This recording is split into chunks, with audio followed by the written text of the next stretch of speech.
Penjawat Awam Johor terima bantuan khas Aidilfitri.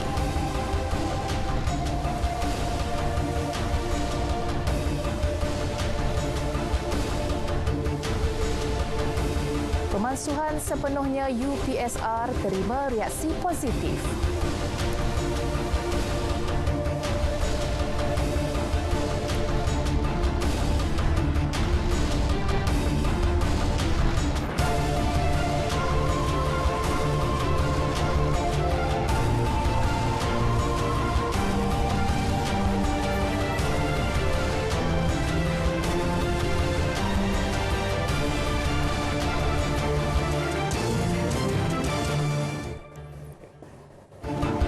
Assalamualaikum dan salam sejahtera. Berita wilayah Khamis 29 April bersama saya Zira Zamri dan rakan juru bahasa isyarat Syarmizi Muhammad Rashid. Terus bersama kami untuk perkembangan berita dari seluruh negara.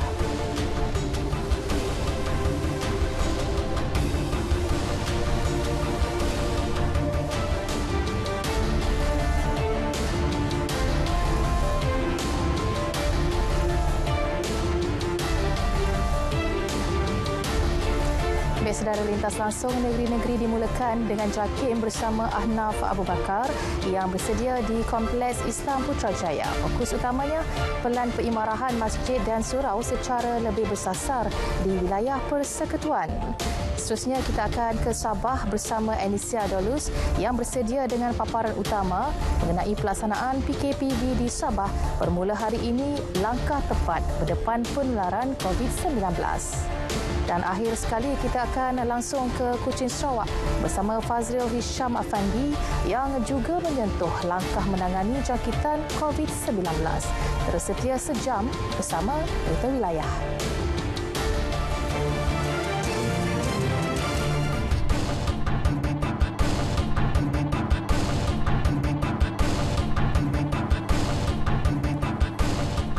Kira-kira 15,000 kaki tangan awam negeri Johor bakal menerima bantuan khas Hari Raya Aidilfitri sebanyak setengah bulan gaji atau minimum RM1,000. Menteri Besar Datuk Hasni Mohamad berkata pembayaran itu akan dibuat bermula esok. Jadi bantuan raya setengah bulan gaji itu minimum RM1,000. Kita tak dapat nak bagi bonus lah. Beliau berkata demikian selepas melakukan lawatan hari pertama suntikan vaksin di Johor Bahru. Jabatan Agama Islam Wilayah Persekutuan Jawi telah memperkemas SOP bagi pelaksanaan ibadah ketika Aidilfitri ini susulan peningkatan cakitan COVID-19. Pengarahnya Datuk Muhammad Ajib Ismail berkata keputusan kebenarannya akan diumumkan kepada khalayak setelah mendapat perkenan yang di-Pertuan Agong. Peringkat wilayah-wilayah sekutuan, kita masih menunggu perkenan ke bawah duli Yang Maha Mulia Seri Paduka Baginda Pertuan Agong, insyaAllah dalam masa yang terdekat. Bagaimana masjid, surau Jumaat dan surau untuk menyambut Aidilfitri, contohnya solat sunat Aidilfitri selepas itu apa yang berlaku, insyaAllah selepas ini kita sebaik mendapat perkenan tuanku, kita akan buat keliling dan juga sidang media. Beliau menyatakannya kepada pemberita pada majlis program Kembara Al-Amin sempena Nuzul Al-Quran di Putrajaya. Tanggungjawab menjaga tanah air bukan perkara mudah. Tidak kira apa jua tugasan yang diberikan, petugas barisan hadapan sentiasa tulus menjalankan amanah melindungi negara walaupun jauh dari keluarga. Agensi Penguatkuasaan Maritim Malaysia APMM antara yang bertungkus lumus menjaga amanah itu. Laporan wartawan Nur Farah Huda yang berpeluang mengikuti tugasan APMM di perairan Kuala Linggi. Menerusi bot Benteng 04, saya berpeluang mengikuti APMM meninjau kawasan perairan di sekitar Kuala Linggi. 2 24 jam membuat rondaan walaupun di bulan Ramadan, ia sama sekali tidak mematahkan semangat petugas barisan hadapan, dan ini termasuk dengan petugas APMM yang sentiasa bertungkus lumus dalam membantras kemasukan pendatang asing tanpa izin daripada masuk ke perairan negara. Dan mereka juga antara petugas barisan hadapan yang membantu negara membantras penularan wabak COVID-19 dari warga asing ini. Menurut Pegawai Operasi APMM, Lieutenant Maritim Muhammad Hafiz Ahmad, fokus pengawasan bagi menghalang kemasukan pendatang asing tanpa izin parti. Katanya kebanyakan parti membuat cubaan untuk menceroboh negara pada bulan Ramadan. Pada bulan Ramadan ini juga, kita akan menggandakan jugalah operasi, sama ada menggunakan bot yang kita ada, dan juga kita juga meningkatkan jugalah maklumat-maklumat risikan yang kita perlukan daripada agensi-agensi yang terlibatlah di sekitar perairan. 2 minggu sebelum berakhirnya Ramadan, Lieutenant Maritim Muhammad Hafiz antara individu yang berkorban masa juga belum berkesempatan bertemu dengan keluarga. Namun itu antara hakikat yang perlu ditelan para anggota APMM demi menjalankan tugas memelihara negara daripada diceroboh. Pengalaman berpuasa di lautan dan juga di daratan memang berbezalah, terutamanya bila di waktu tengah hari dan siang. Jadi kita dalam keadaan berpuasa, kita mengadakan, kita meneruskan rondaan di sempadan sehingga ke sempadan negara, dan juga kita juga membuat pemeriksaan terhadap kapal-kapal dan juga bot-bot nelayan. Allahu Akbar,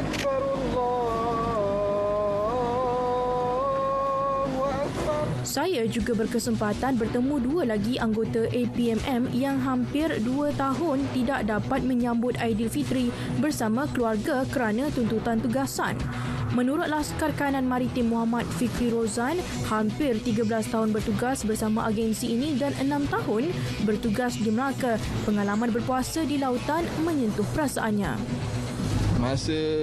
Pengalaman masa berbuka tu biasa saya akan buat panggilan video call kan, untuk tengok anak-anak saya berbuka puasa, isteri saya berbuka puasa kan.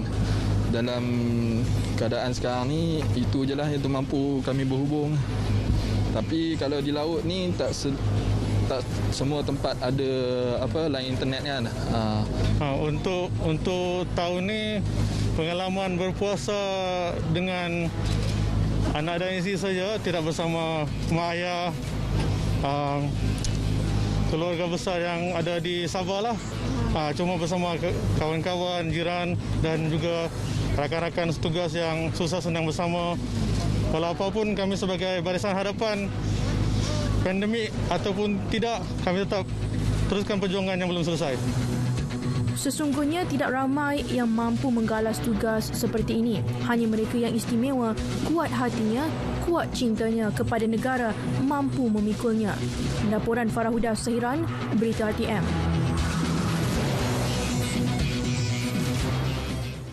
Lebih 100,000 pelajar Institusi Pengajian Tinggi IPT yang kini berada di kampus dibenarkan pulang ke rumah masing-masing sempena cuti Aidilfitri kecuali bagi Sarawak. Menurut kenyataan Kementerian Pengajian Tinggi, kebenaran diberikan Majlis Keselamatan Negara MKN pada mesyuarat khas semalam. Pergerakan pulang pelajar akan dilaksanakan secara berfasa mulai 7 hingga 12 Mei. Manakala tarikh kembali ke kampus bermula 15 hingga 20 Mei.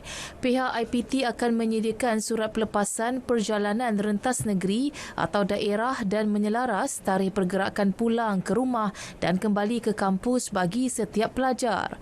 Pergerakan pulang pelajar akan menggunakan 3 kaedah, iaitu menggunakan kenderaan sendiri, dijemput oleh ibu bapa serta penjaga atau menggunakan bas yang diselaraskan oleh IPT. Pergerakan melalui kenderaan awam tidak dibenarkan kecuali perkhidmatan penerbangan. Pelajar turut diberi pilihan sama ada pulang ke rumah atau kekal berada di kampus sepanjang cuti Aidilfitri. Pergerakan pulang dianggarkan hanya melibatkan 103,994 pelajar yang kini berada di kampus daripada jumlah keseluruhan 1.3 juta pelajar. Polis Kelantan akan mengambil tindakan mengikut garis panduan penetapan nilai tawaran kompaun yang ditetapkan di bawah Akta 342 Akta Pencegahan dan Pengawalan Penyakit Berjangkit 1988 dan peraturan-peraturan di bawahnya. Ketua Polis Kelantan Datuk Syafiin Mahmad memaklumkan ia hasil perbincangan yang telah diadakan di antara PDRM Kelantan dan Jabatan Kesihatan Negeri Kelantan JKNK. Menurut kenyataan yang dikeluarkan, JKNK memaklumkan kesemua pemilik premis itu akan dikenakan kompaun mengikut garis panduan yang ditetapkan. JKNK di bawah Kementerian Kesihatan KKM juga mempunyai bidang kuasa untuk menawarkan pengurangan kompaun sebagaimana garis panduan berkenaan. Pada masa sama, Datuk Syafiin turut mengingatkan supaya masyarakat Kelantan terus mematuhi SOP ditetapkan Majlis Keselamatan Negara dalam usaha mengekang penularan wabak COVID-19. Kerajaan Johor melancarkan laman sesawang Immune Plan Johor untuk pendaftaran suntikan vaksin. Ia bagi memenuhi keperluan kira-kira 100,000 rakyat Malaysia yang berhasrat untuk berulang alik ke Singapura sebaik pintu sempadan dibuka nanti.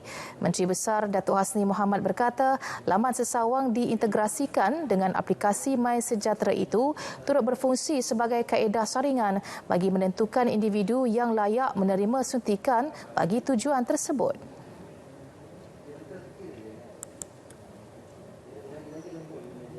Saya yakin dan percaya bahawa tidak akan ada pihak-pihak yang cuba menyalahgunakan dengan memberi maklumat-maklumat yang palsu. Seperti salah satu daripada atau antara beberapa kriterianya ialah mempunyai permit kerja yang sah, mempunyai surat majikan yang menunjukkan bahawa mereka sememangnya mendapat tawaran bekerja ataupun memang bekerja di Singapura. Beliau berkata demikian ketika sidang akhbar selepas mengadakan lawatan hari pertama suntikan vaksin fasa kedua di Johor Bahru. Lembaga Kemajuan Terengganu Tengah ke Tengah akan membantu pusat komuniti desa memastikan semua penduduk kawasan tersebut mendaftar untuk menerima suntikan vaksin COVID-19 sekaligus menjayakan program imunisasi COVID-19 kebangsaan. Pengerusi Ketengah Senator Datuk Razali Idris berkata seramai 169,000 penduduk luar bandar di kawasan berkenaan. Justru kempen kesedaran mengenainya akan dipergiat kira-kira 100 ahli skuad Ketengah ambil cakna. Ini susulan penduduk luar bandar berdepan masalah internet untuk mendaftar melalui MySejahtera. Dan Ketengah akan main peranan supaya sebarkan perkara ini. Kita akan masuk ke wilayah ke bandar-bandar kita yang berada di sekitar wilayah Ketengah ni dan kita kempen. Kita dah ada pun pengurusan Ketengah dah buat pun kempen untuk kita sama-sama semua kita kena vaksinkan. Tak kira apa jenis vaksin yang kerajaan dah putuskan, kerajaan dah nilai, kerajaan dah pastilah vaksin itu yang terbaik untuk rakyat negara kita. Terdahulu, Senator Datuk Razali menyampaikan sumbangan tabung amanah masyarakat Ketengah di Hulu Terengganu. RM900,000 diperuntukkan kepada 4,500 penerima tahun ini berbanding RM790,000 tahun lalu. Agihan secara berperingkat di seluruh wilayah itu dijangka selesai 10 Mei depan. Susulan pengumuman Menteri Kanan Pendidikan Datuk Dr. Razzie Jidin mengenai pemasuhan ujian penilaian sekolah rendah UPSR sepenuhnya bermula tahun ini. Tinjauan mendapati orang ramai memberi pelbagai reaksi positif mengenai perkara itu. Presiden Ikatan Guru-Guru Muslim Malaysia iGuru Muhammad Azizi Hassan berkata pentaksiran bilik darjah PBD dan pentaksiran kemasukan sekolah khusus PKSK adalah kaedah holistik menggantikan UPSR.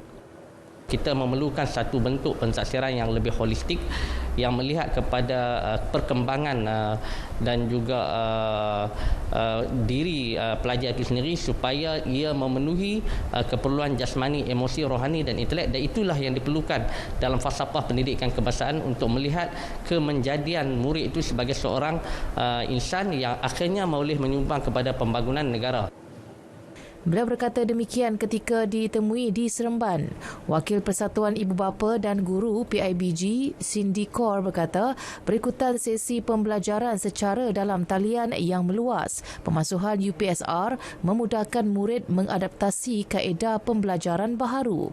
Ada parents kata okay, it's better, lebih bagus kerana parents pun tidak perlu risau sama ada anak dia boleh dapat straight A atau tidak, bagaimana anak dia akan belajar, especially ibu bapa yang bekerja. Kalau sekarang semua konsep PDPR, mereka tidak dapat kadang-kadang mengatakan tidak dapat view bagaimana anak dia nak belajar. Ibu bapa pula berpandangan ia memberi ruang kepada murid mengenali potensi diri. Jadi bila dikatakan berita untuk pemasuhan UPSR itu sangat melegakan dan digantikan dengan pentadsiran untuk menilai kejayaan anak-anak untuk masuk ke sekolah, ke asrama penuh dan sebagainya, itu juga satu cara yang baiklah, lebih mudah dan banyak bagi peluang kepada anak-anak untuk lebih belajar dengan lebih baik lagi lah. Sebelum ini, Kementerian Pendidikan mengumumkan UPSR dimangsuh sepenuhnya bermula tahun 2021, manakala pentadsiran tingkatan 3 PT3 tahun ini dibatalkan. Selaras pemangsuhan UPSR dan pembatalan PT3, Kementerian akan melaksana PBD untuk mengukur pencapaian murid terlibat. Baik saudara, seperti biasa sebelum ke lintas langsung negeri-negeri, kita ikuti laporan cuaca semasa oleh Jabatan Meteorologi bersama pegawainya Atika Marzia Mukhtar. Silakan. Assalamualaikum dan salam sejahtera. Kembali bersama Jabatan Meteorologi Malaysia pada petang ini untuk perkembangan cuaca yang terkini. Keadaan angin di rantau negara masih lagi dipengaruhi oleh angin dari arah timuran dengan kelajuan sederhana kurang 40 km per jam. Buat masa ini, tiada sebarang amaran terperingkat dikeluarkan oleh Jabatan Meteorologi Malaysia melibatkan kesemua kawasan perairan di seluruh Malaysia buat masa ini. Dan turut dicerap ketika ini terdapat kawasan penumpuan angin melibatkan negeri di utara Semenanjung yang secara amnya boleh memberikan potensi keadaan cuaca lembap di kawasan yang tersebut, dan ini juga dapat kita lihat melalui paparan imej satelit semasa di mana diperhatikan terdapat kelompok awan aktif yang agak tebal boleh membawa hujan beserta ribut petir, terutamanya melibatkan negeri-negeri di utara Semenanjung dan juga melibatkan sedikit di negeri Selangor dan beberapa kawasan melibatkan kawasan timur Semenanjung, negeri Pahang dan juga di negeri Johor. Kelompok awan aktif juga turut dicerap melibatkan negeri di negeri Sarawak dan juga Sabah buat masa ini. Melalui paparan imej gempa radar semasa juga dapat kita perhatikan keadaan hujan lebat beserta ribut petir masih lagi sedang berlaku sejak dari awal petang tadi, terutamanya melibatkan negeri-negeri di utara Semenanjung, sedikit di negeri Pahang dan juga di negeri Johor, manakala keadaan hujan lebat beserta ribut petir yang berlaku pada petang tadi melibatkan negeri Selangor kini sudah mula beransur reda. Bagi negeri Sabah dan juga Sarawak pula, keadaan hujan lebat beserta ribut petir ketika ini lebih tertumpu melibatkan bahagian tengah negeri Sarawak, juga melibatkan bahagian pedalaman, pantai barat, Kudat dan juga Sandakan negeri Sabah yang dijangkakan akan beransur reda menjelang awal malam nanti. Untuk makluman semua penonton, negara kini masih lagi berada dalam fasa peralihan monsun yang dijangka akan berakhir pada pertengahan Mac ini. Dalam tempoh ini, keadaan hujan lebat beserta ribut petir dan juga angin kencang boleh berlaku, terutamanya melibatkan bahagian pantai barat Semenanjung pada waktu petang dan juga awal malam. Oleh itu, orang awam di kawasan yang terlibat diminta untuk lebih berhati-hati, terutamanya ketika ribut petir melanda kawasan anda. Baik, ini sahaja ramalan cuaca yang dapat saya kongsikan pada petang ini. Untuk mendapatkan maklumat cuaca yang lebih terperinci, anda boleh layari laman sesawang kami di www.met.gov.my atau menerusi laman sosial media kami seperti yang telah tertera di sini. Sekian dahulu dari Jabatan Meteorologi Malaysia. Saya Atika Marzia. Assalamualaikum dan salam sejahtera.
Ibrah bersempena nuzul Al-Quran. Jabatan Agama Islam Wilayah Persekutuan Jawi terus komited mempelbagai pendekatan program dan aktiviti ke arah merealisasikan pelan peimarahan masjid dan surau secara lebih bersasar. Laporan penuh terus sahaja ke Kompleks Islam Putrajaya bersama Ahnaf Abu Bakar. Silakan Ahnaf. Tepat sekali Zahra. Bagi tujuan itu, Jawi memperuntukkan 9.23 juta ringgit khusus untuk mengimarahkan fungsi masjid dan surau sedia ada di seluruh wilayah persekutuan sepanjang Ramadan ini. Pengarahnya Datuk Muhammad Ajib Ismail percaya usaha berkenaan mampu mendorong minat ahli qaryah untuk sama-sama menjayakannya, terutama aspek pelaksanaan ibadah ketika pandemik. Beliau memaklumkan peruntukan tersebut memanfaatkan 89 masjid, 123 surau solat Jumaat dan 578 surau. Di mana masjid diberikan 15,000, surau Jumaat diberikan 12,500 dan juga surau diberikan 11,000. Ini sebagai satu inisiatif agar masjid, surau Jumaat dan surau di wilayah Persekutuan Putrajaya dan KL serta Labuan dapat membangunkan bulan Ramadan ini dalam suasana kita mengimarahkan, walaupun dalam suasana pandemik, tetapi dia bukanlah menjadi penghalang kepada umat Islam untuk kita membangunkan malam bulan Ramadan di samping mengimarahkan masjid, surau Jumaat dan juga surau. Beliau ditemui pada program Kembara Al-Amin sempena nuzul Al-Quran di Surau Putra Al-Amin Prison 8 Putrajaya. Tambahnya, peruntukan berkenaan turut diperluas bagi penganjuran program lain sepanjang tahun ini, tidak tertakluk pada Ramadan sahaja. Suasana Ramadan buat petugas-petugas Barisan Hadapan yang bertugas di penjara tahun ini agak berbeza.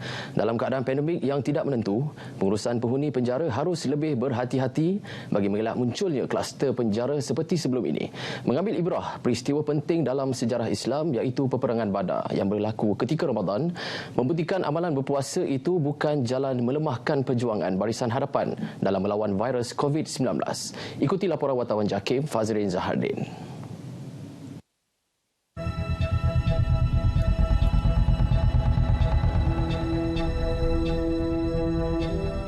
Perang Badar mengangkat nilai pengorbanan, ketangkasan serta tawakal. Maka tindakan petugas perlu teliti dalam memastikan keselamatan diri dan seluruh penghuni di penjara ini sentiasa terjamin. Biarpun sedang menjalani ibadah puasa, amanah diberikan tetap dilaksanakan sehabis baik demi kesejahteraan bersama. Kemenangan tentera Muslim ketika berdepan pihak lawan membuktikan strategi peperangan perlu berkesan dengan didasari kepercayaan terhadap pemimpin. Bagi penjara, 2 SOP dikeluarkan Jabatan Penjara Malaysia melibatkan SOP penerimaan banduan serta pengiringan banduan semasa COVID-19 dengan aspek kawalan serta jaminan keselamatan mengurus secara berkesan. Jabatan Penjara Malaysia telah mengambil inisiatif iaitu membina penjara satelit, tempatkan banduan yang baru kita terima daripada pihak mahkamah juga. Jadi yang ini bagi mengurangkan kesesakan kemasukan banduan yang baru kita terima. Dengan kata lain, kalau kita nak terima semua daripada luar masuk ke dalam penjara, memang kita tak mampu. Kita perlu mengawal, kita perlu mengatasi, kita perlu mengelak daripada berlakunya penyebaran wabak ini. Pertama, di kalangan banduan-banduan. Yang kedua, di kalangan staf atau kagitangan penjara. Yang ketiga, daripada pihak-pihak yang berurusan dengan Jabatan Penjara Malaysia. Menjalani ibadah puasa dalam suasana penjara sudah menjadi kebiasaan, namun berikutan krisis COVID-19 memerlukan polisi yang lebih rapi supaya aspek keselamatan dan kesihatan terjamin.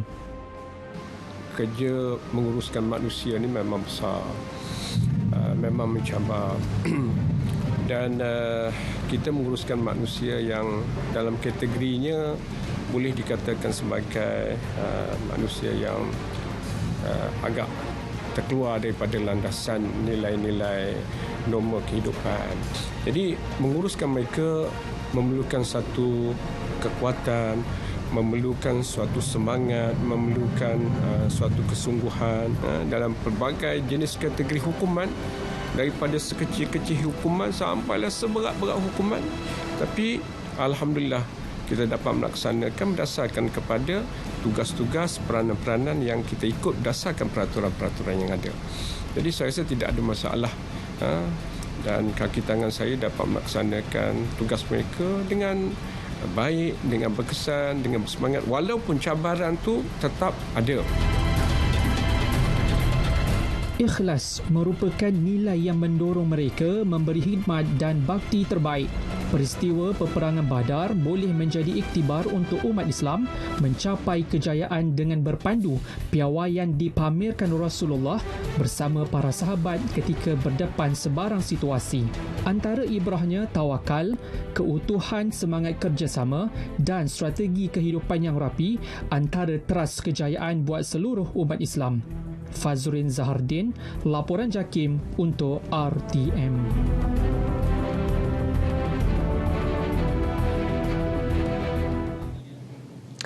Komuniti orang asli Mahmeri antara golongan terjejas akibat pandemik.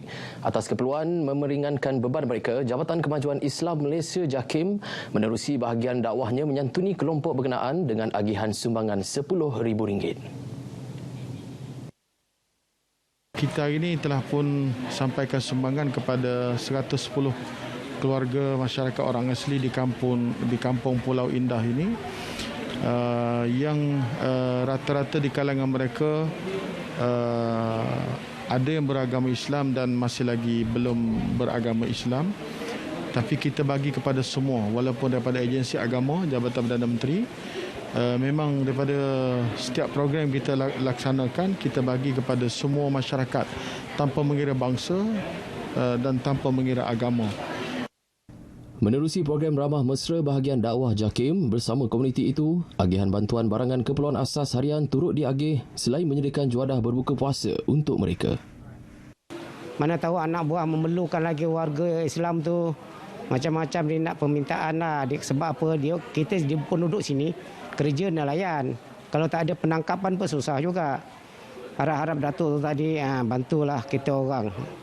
Mudah-mudahan pun anak atuk mungkin mana satu hari dia mari sini, boleh dia ceramah sikit-sikit kan. Warga anak saya semua dah 5 keluarga, 6 keluarga dah Islam dah. Cuma atuk aja belum. Atuk belum terima lagi. Satu hari akan terimalah. Laporan itu mengakhiri lintas langsung dari Kompleks Islam Putrajaya. Bersama peristiwa nuzul Al-Quran, umat Islam disaran menghayati hikmah peristiwa ini berserta memahami keseluruhan isi kandungan Al-Quran sebagai panduan hidup. Kembali ke Angkasa Puri, silakan. Terima kasih Anaf. Masjid sebagai pusat rujukan dakwah dan pelancongan. Pelaksanaan PKPB di Sabah usaha tepat tangani penularan COVID-19. Itu antara fokus dari negeri di bawah bayu. Perinciannya bersama Anisia Dallas. Anisia. Zehra, terima kasih. Assalamualaikum dan salam sejahtera. Elemen keceriaan dan kebersihan perlu menjadi keutamaan pihak pengurusan masjid dalam usaha mengajak masyarakat berkunjung dan mengimarahkan institusi berkenaan. Ia seiring dengan nilai-nilai terkandung dalam ajaran Al-Quran agar mengutamakan kebersihan dalam kehidupan. Menurut Menteri Tugas-Tugas Khas Datuk Muhammad Arifin Muhammad Arif, keadaan masjid yang bersih secara tidak langsung mampu menjadikannya pusat rujukan, pusat pelancongan serta pusat dakwah. Kita inginkan masjid menjadi contoh dari pelbagai sudut, termasuk pengembangan nilai ilmu, keindahan dan kebersihan, daya tarik kepada pelancong. Menjadikan masjid sebagai daya tarik, bukan saja daya tarik untuk berjamaah, tapi daya tarik untuk orang lain. Datuk Arifin menyatakan demikian kepada RTM selepas menyempurnakan perasmian sambutan nuzul Al-Quran peringkat negeri Sabah di Kota Kinabalu. Sementara itu, ketika berucap, Datuk Arifin mengajak umat Islam di negeri ini memanfaat bulan Ramadan sebagai medan latihan pembacaan Al-Quran sekaligus menjadi santapan rohani dan kekuatan untuk berhijrah kepada jalan kebenaran. Dalam majlis ini, Datuk Arifin turut menyampaikan hadiah kepada Masjid Puncak Taqwa Kinarut selaku pemenang anugerah standard penarafan Masjid Malaysia peringkat kebangsaan 2020 dan Masjid Imam Haji Awang Hashim Sipitang memenangi anugerah terbaik pengimarahan strategik. Langkah kerajaan melaksana Perintah Kawalan Pergerakan Bersyarat PKPB bagi Sabah bermula hari ini merupakan usaha tepat menangani peningkatan jangkitan pandemik COVID-19 yang masih menular dalam komuniti. Pemimpin dan masyarakat yang ditemui mengaku pelaksanaan PKPB penting apatah lagi menjelang musim perayaan Hari Raya Aidilfitri yang meningkatkan risiko berlaku penurunan jangkitan dalam kadar tinggi. Karena kita takut dalam kita merayakan Hari Raya Aidilfitri nanti rakyat kita terlalu seronok berhari raya karena tahun lepas ada Hari Raya. Dan sehingga kita melupakan SOP yang ditetapkan. Jadi satu langkah yang sangat tepat kerajaan memberi kita kepada PKPB ini. Secara peribadi saya memang bersetujulah kerana ia boleh membendung daripada penularan COVID-19 yang selama ini sentiasa meningkat.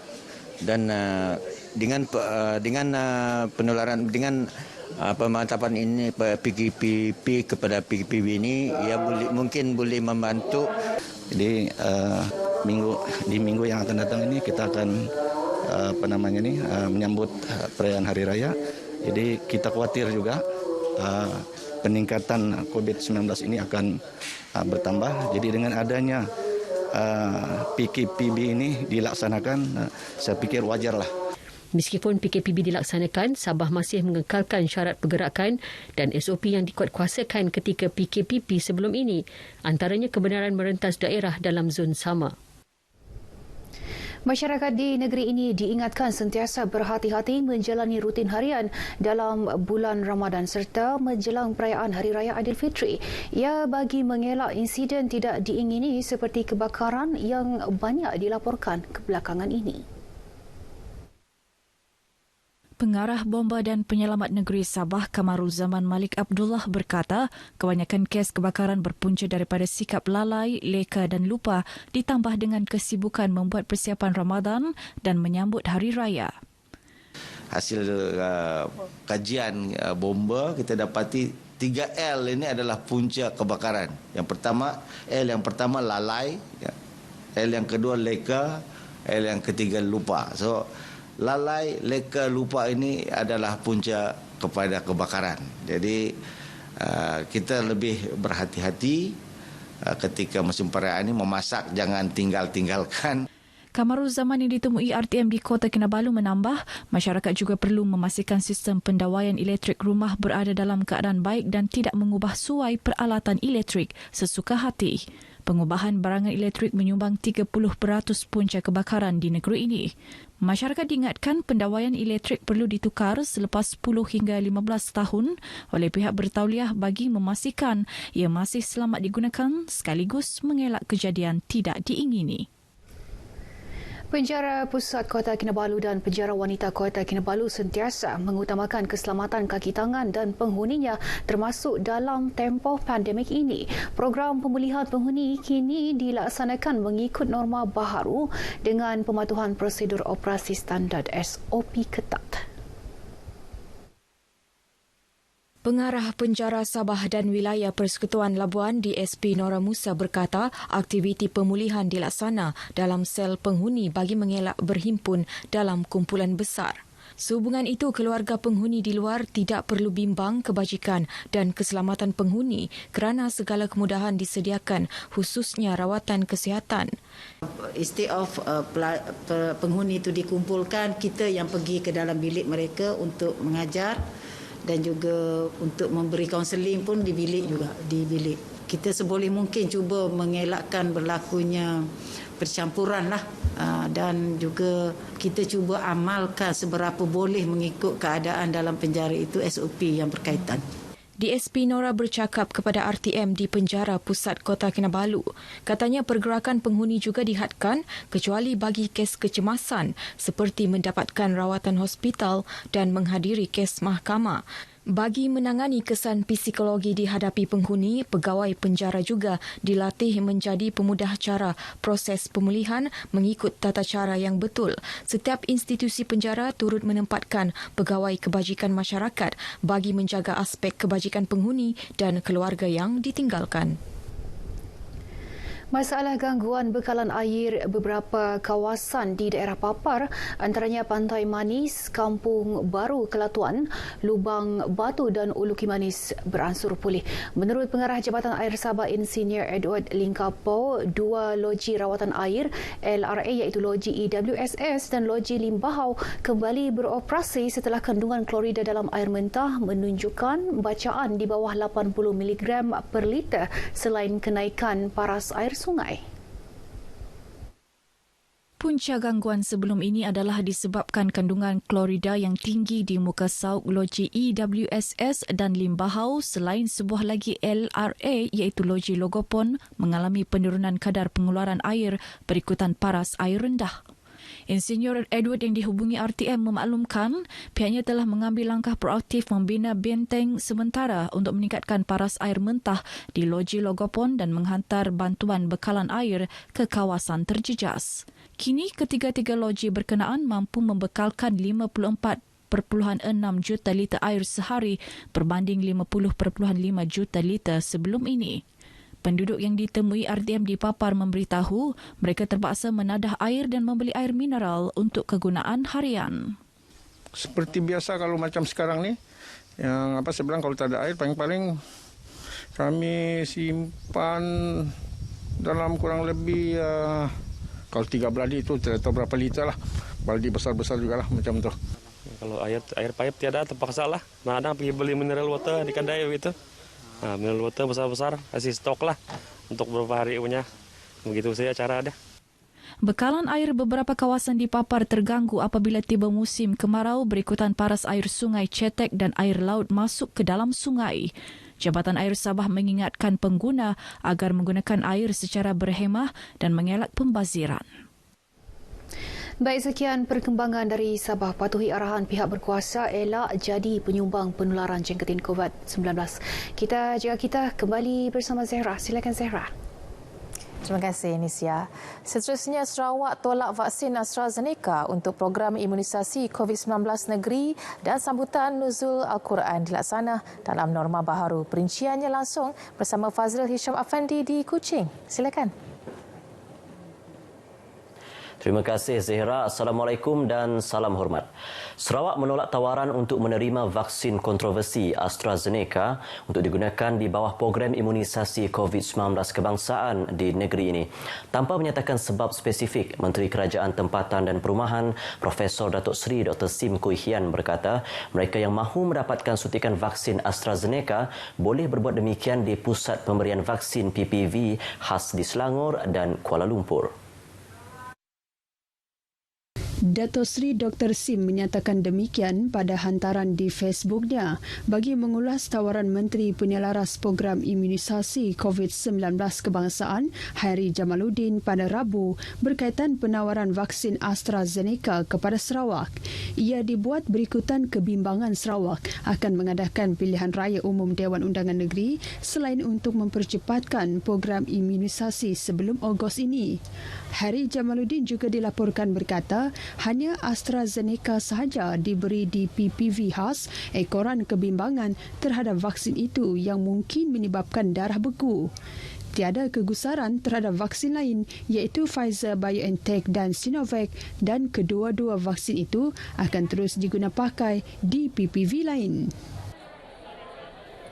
Jawatan Kuasa Pengurusan Bencana Bahagian JPBB Bintulu bertindak melaksanakan beberapa penambahbaikan Perintah Kawalan Pergerakan Bersyarat PKPB. Prosedur operasi standard SOP diperketat bagi melandaikan peningkatan kes COVID-19 di bahagian itu. Antaranya pemeriksaan lebih ketat oleh pihak polis terhadap individu yang keluar rumah selepas jam 8 malam. Untuk laporan terperinci, kita bersama wartawan Ruth Ampong di Bintulu. Silakan Ruth.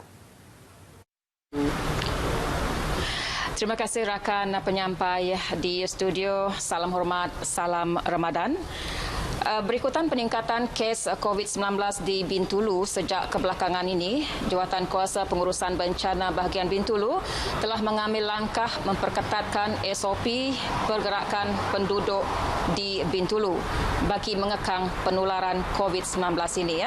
Jadi untuk mengetahui lebih jelas mengenai pematuhan SOP tersebut, bersama saya Tuan Cik Aman Luat, Presiden Bahagian Bintulu yang juga merupakan pengerusi Jawatankuasa Pengurusan Bencana Bahagian Bintulu.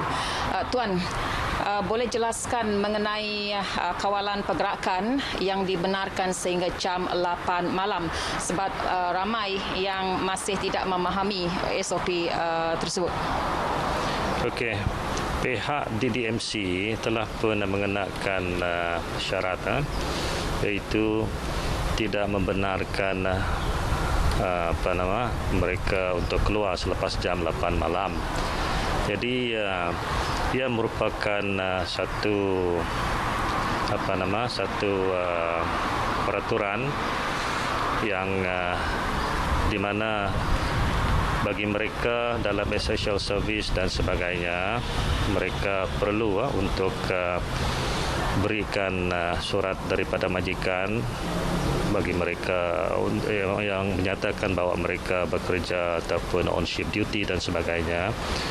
Dan dalam pada itu juga kita tidak akan melarang aktiviti seperti aktiviti keagamaan, masjid, surau dan sebagainya sebab untuk itu kita ada SOP sendiri yang dikeluarkan oleh pihak agama.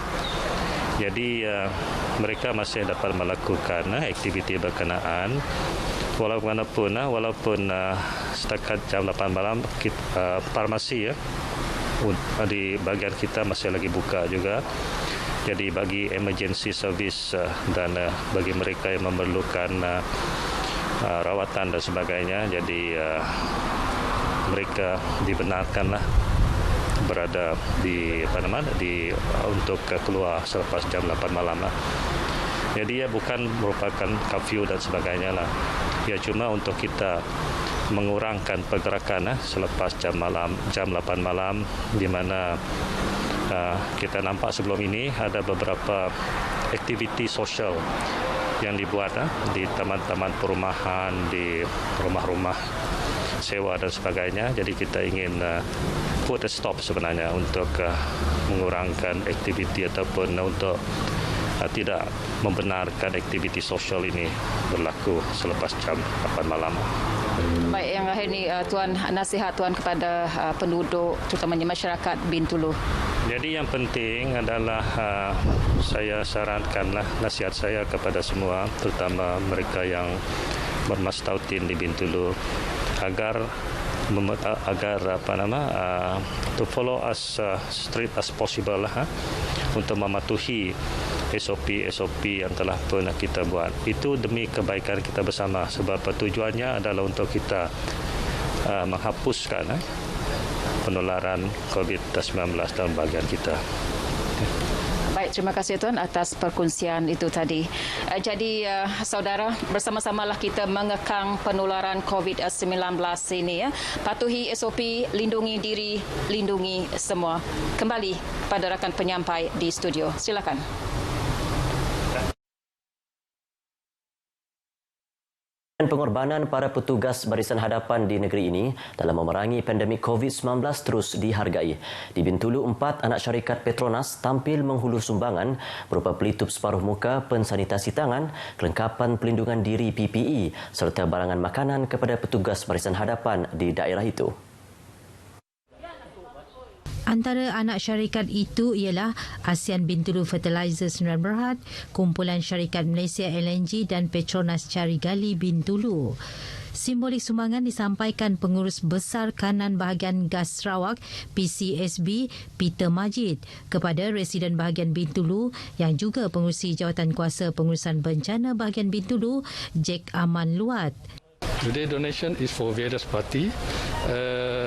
First and foremost is for the hospital, and secondly is for those people at the quarantine center, and also for those the frontliners, that for the nurses, things, and also we are donating the PCR machine for the lab and the chemical that come with it, and also we provide vehicle for logistic. Tambahnya, sumbangan tersebut juga sebagai sebahagian daripada program tanggungjawab sosial korporat anak syarikat Petronas yang terlibat. Pejabat Mufti Negeri Sarawak menggunakan pendekatan baharu untuk meneruskan sambutan Nuzul Al-Quran tahun ini bersamaan 17 Ramadan 1442 Hijrah hari ini. Mufti Negeri Datuk Kipli Yassin berkata, dengan pendekatan baharu itu, masyarakat Islam di negeri ini dapat mengikuti majlis ilmu itu sama ada di tempat kerja maupun di rumah. Ketika ditemui di RTM Kuching, Dato' Kipli berkata, sambutan tahun ini berbeza seperti tahun sebelumnya sesuai dengan keadaan pandemik COVID-19 semasa. Terutama kita di Malaysia, kita menyambut Nuzul Al-Quran itu dengan pelbagai cara dan kaedah.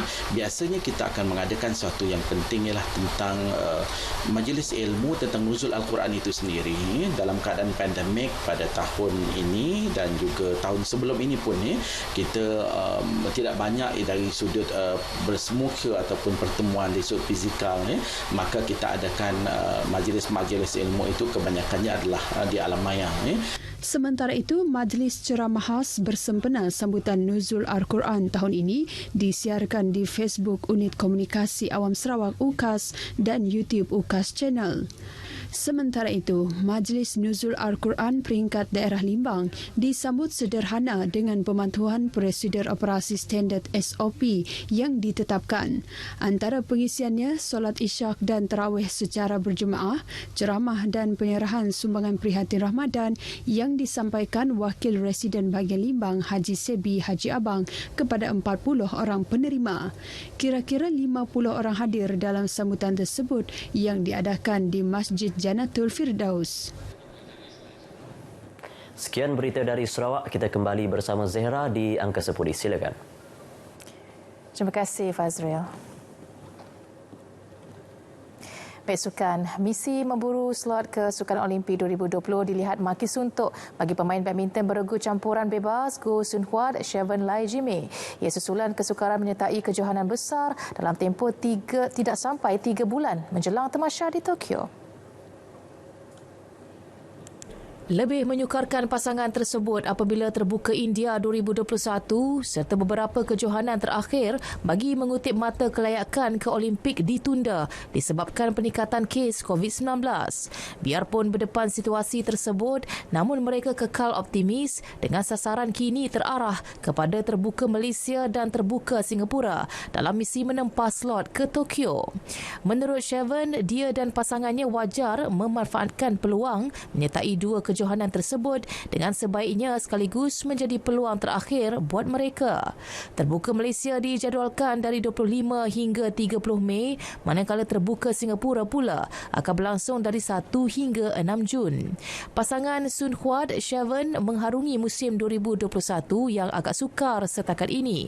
Dengan pencapaian terbaik mereka ialah layak ke separuh akhir jelajah dunia akhir Persekutuan Badminton Dunia BWF 2020 di Bangkok, Thailand pada Januari lalu sebelum tewas di tangan pasangan Korea Selatan Seo Seon-jae, Choi Yoon-jung 19-21, 8-21. Ranking terkini BWF menunjukkan pasangan ke-12 dunia itu mengumpul 61,822 mata setakat ini.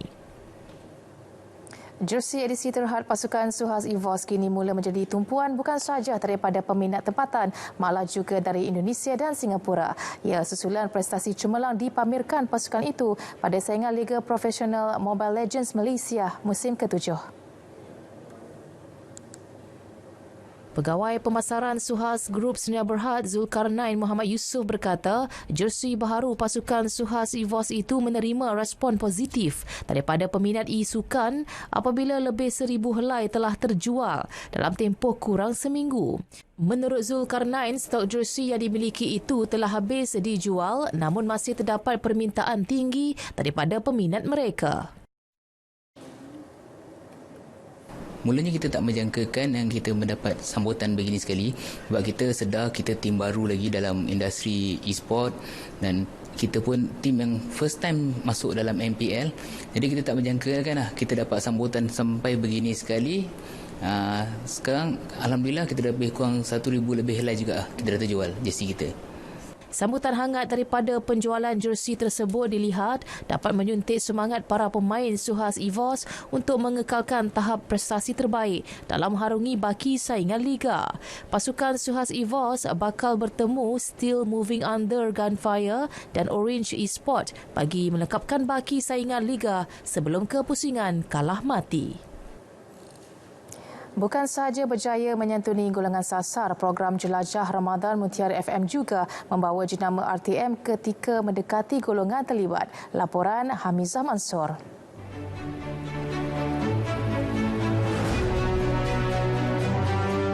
Mendekati dan menghargai petugas barisan hadapan serta mereka yang memerlukan. Jelajah Ramadan Mutiara FM tahun ini berjaya menyantuni golongan sasar menerusi pelbagai pengisian program, antaranya sumbangan makanan kepada petugas barisan hadapan, perkongsian rezeki bersama peniaga bazar dan majlis berbuka puasa untuk meraihkan anak-anak yatim. Selain itu, jelas Ketua Bahagian Rancangan RTM Pulau Pinang, Nur Aini Ismail, semangat kekitaan dalam kalangan kaki tangan turut diterap apabila semua warga Mutiara FM bergotong royong menjayakan program tersebut.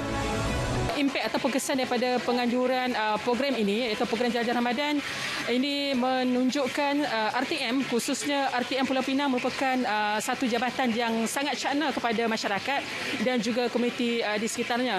Dengan penganjuran ini sebenarnya kita juga membawa jenama RTM dan juga program Jelajah Ramadan ini kepada pengetahuan umum.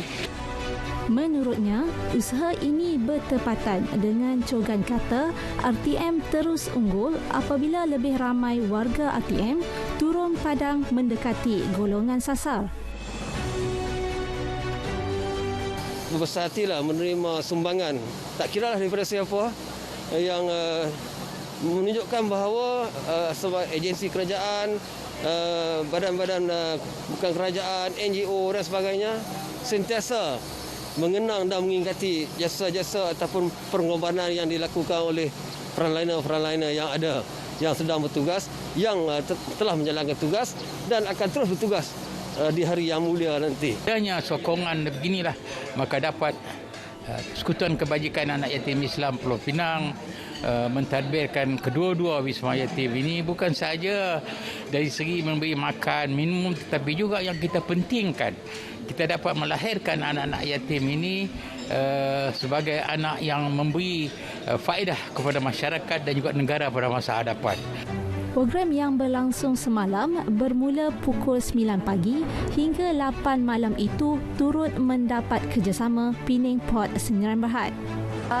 Mengalu-alukan program-program seperti ini di masa-masa hadapan kerana ia secara langsung dapat menyumbang bersama-sama menyumbang kepada rakyat yang memerlukan, terutamanya sewaktu di zaman COVID yang mana semua pihak secara langsungnya terbabit sama.